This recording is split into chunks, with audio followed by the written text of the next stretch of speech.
Perkenalkan Bapak Ibu, rekan sekalian yang berbahagia, ASN Kemenkes Insan Pembelajar, salam sehat. Perkenalkan nama saya, Saiful Rinanto. Di modul kedua ini, saya akan memperkenalkan tools dari 9 set yang ada, dengan tema Spark New Idea. Modul ini terbagi menjadi 3 kategori besar. Yang pertama adalah aktivitas mandiri, dengan pendampingan pemberian materi. Kemudian yang kedua, menyaksikan bahan paparan. Lalu diskusi atau kegiatan berkelompok. Berikutnya latihan secara mandiri yang terdiri dari kegiatan action plan. Tujuannya adalah untuk menghabituasi, merefleksikan bagaimana di tempat kerja dengan menuliskan tantangan apa saja yang dihadapi, kemudian bagaimana strategi dan kiat-kiat kita dalam menghadapi tantangan tersebut. Baik, mari kita belajar dan mendapatkan pengalaman yang menarik serta merasakan perubahan dan perbedaannya. Setelah menghasilkan ide-ide baru, sangatlah penting, terutama ketika ada perubahan besar yang terjadi dalam proses dan struktur. Ketika kita membutuhkan sebuah lompatan ide, ini adalah momen atau waktu yang tepat untuk kita mengevaluasi kembali bagaimana sesuatu telah dilakukan, termasuk inovasi-inovasi baru yang dibutuhkan. Tentunya lebih dari yang biasa-biasa saja. Kapan kita mendapatkan ide-ide yang terbaik? Apakah seringkali terjadi secara spontan atau pada waktu tertentu? Di mana? Di tempat kerja atau di rumah atau di tempat lain saat kita berkumpul bersama kawan, bersama sahabat kita, secara individu atau sebagai tim, sebagai kelompok. Seringkali yang terjadi adalah ide tadi tidak tumbuh. Karena ketika ada suatu ide yang baru, seseorang mengembangkan gagasan yang kreatif, cenderung dihambat. Karena bisa saja menyepelekan ataupun memandang remeh bahwa ide ini biasa saja, ide-ide yang umum. Di dalam modul ini kita mempelajari bahwa ide seseorang harus dibiarkan untuk tumbuh. Dengan tools Spark New Idea, kita membiarkan seseorang mengemukakan gagasannya, terobosan-terobosan yang baru, sehingga memunculkan ide-ide baru yang lebih kreatif dan lebih kuat. Berikutnya, kita lakukan sebuah pemanasan, sebuah latihan simulasi. Bapak Ibu bayangkan, ada 2 pintu. Sebelah kiri, ruangan dengan kaca pembesar, di tengah matahari yang bersinar terik. Jam 12 siang, sinarnya berisiko untuk luka bakar.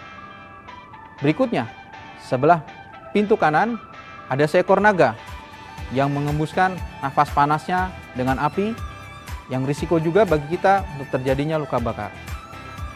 Silahkan dipilih, Bapak Ibu, tidak ada yang salah dan benar.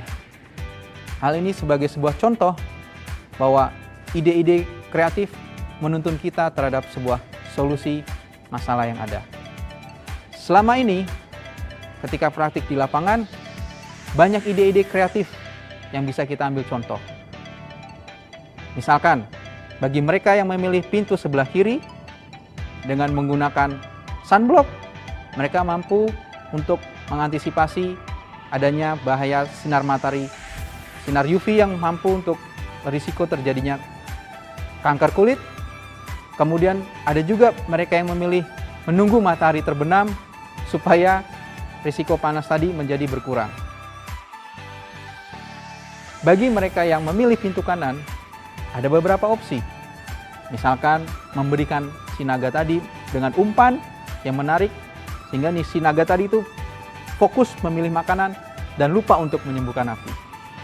Ada lagi peserta yang lain dengan cara, naga ini kan makhluk hidup. Dia menghirup dan mengeluarkan nafas. Ketika menghembuskan nafas, dia mengeluarkan api. Sehingga ketika menarik nafas atau fase inspirasi, dia tidak mengeluarkan api. Oleh karena itu bisa kita pilih pada saat menarik nafas, kita keluar dengan pintu tadi. Ini adalah sebuah contoh Bapak Ibu, bagaimana sebuah gagasan-gagasan mampu mengantarkan kita terhadap solusi yang kadang-kadang memang dalam situasi tertentu, critical time memang memaksa kita untuk membuat terobosan di luar suatu atau hal-hal yang biasa. Apakah hanya cukup hanya ide-ide kreatif saja? Tentu tidak. Oleh karena itu harus diperkuat dengan adanya konsep kolaborasi. Jadi dengan konsep kolaborasi ini, ide satu dengan yang lain saling didukung, diperkuat, kemudian menghasilkan suatu gagasan yang kokoh, yang solid, dan kreatif tadi bisa mengantarkan kepada persoalan sesuatu yang memecahkan pendekatan terhadap masalah yang tidak hanya biasa-biasa saja. Dengan konsep apa kita bisa melaksanakan itu dengan baik? Yaitu dengan konsep YesN. Dengan konsep YesN, kita bisa membuat seseorang berani mengemukakan gagasannya, berani mengemukakan idenya. Dengan konsep YesN atau iya dan, bukan dengan konsep oh tidak atau tidak begitu. Jadi dengan konsep iya dan. Sebelum kita mulai membuat ide, kita harus menentukan terlebih dahulu parameter ide tersebut dengan jelas. Membuat suatu frame atau bingkai pernyataan masalah yang kemudian kita susun dan diberikan indikator tertentu, sehingga bisa menghasilkan daya ungkit terhadap suatu masalah yang harus kita tangani secara bersama. Kemudian kita juga harus menerapkan kolaborasi kreatif dengan memanfaatkan pemicu pemikiran untuk memperluas dan memperkaya pemikiran yang ada, serta konsep kolaborasi dengan YesN atau iya dan untuk memungkinkan adanya keragaman sudut pandang, keragaman perspektif, dan menggunakan tools ini sehingga betul-betul dapat membantu kita menghantarkan solusi terhadap permasalahan yang ada. Bagaimana prosesnya? Prosesnya dapat kita lakukan dengan sederhana. Yang pertama, kita bisa bekerja dengan membagi kelompok-kelompok, beberapa orang, beberapa grup menjadi lebih kecil. Kemudian kita mulai ide-ide baru, kita berikan sebuah trigger sebagai suatu umpan, dan biarkan setiap orang berkolaborasi, berkontribusi, sehingga menyusun ide-ide tadi, menghasilkan ide-ide yang baru, dan menjadikan gagasan untuk kita jadikan sebagai sebuah pemicu dan solusi terhadap masalah yang ada. Bayangkan kita semua sebagai seorang produsen cookies terkenal. Ada sebuah cookie di televisi yang meminta untuk bagaimana rasa dari suatu cookies itu dinilai. Suatu ketika sang cookies tadi merasakan produk dari yang kita buat. Dan ternyata pada saat itu seorang cookiesnya tadi berkomentar, "Oh, ternyata ini adalah suatu cookies yang paling lezat yang pernah saya coba. Dari awalnya yang Bapak Ibu kita hanya menghasilkan 200 cookies, meningkat menjadi 2 kali lipat. Sehingga permintaan bertambah menjadi 400. Silahkan Bapak Ibu lakukan secara berkelompok, secara tim. Bisa dengan jumlah anggota 5 sampai 10 orang. Supaya efektif, silakan masing-masing anggota tim untuk menulis, membuat daftar ide-ide yang menarik, bagaimana menjawab tantangan produksi cookies yang 200 semula meningkat 2 kali lipat menjadi 400.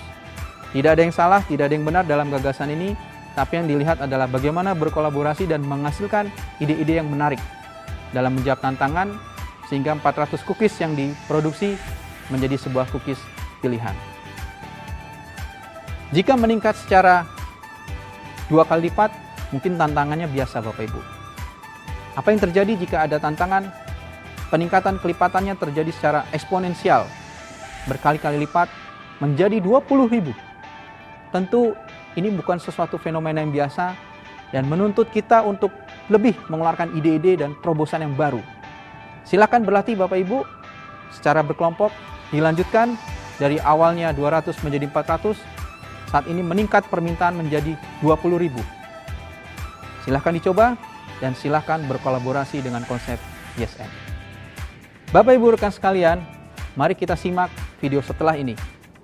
Video yang berdasarkan kisah nyata dari beberapa orang yang berbeda latar belakang, namun mereka menghasilkan gagasan yang produktif dan berkolaborasi dengan YesN, sehingga mengantarkan ke ide baru yang sama sekali tidak pernah terpikirkan sebelumnya. Mari kita simak video berikut ini.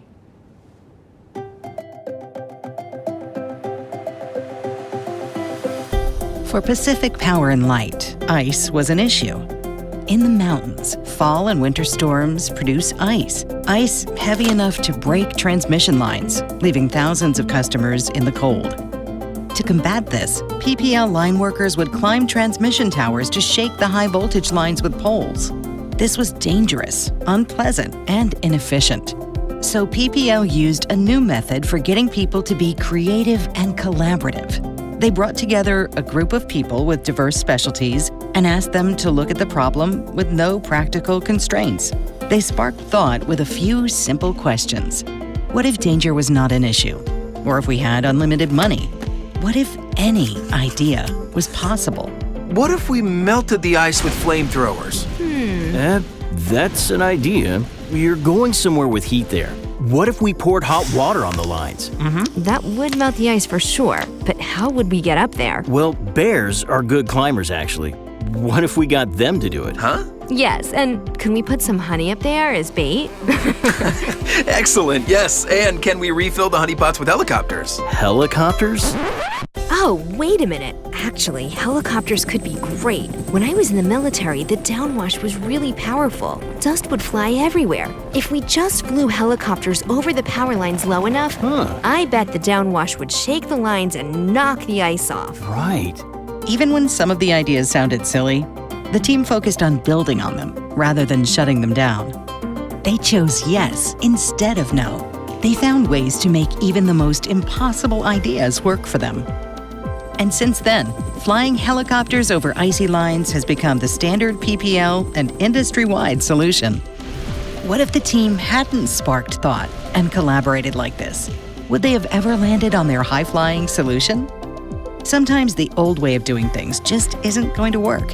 That's why it's so important to spark new ideas, leading us to unexpected and unexpectedly great solutions.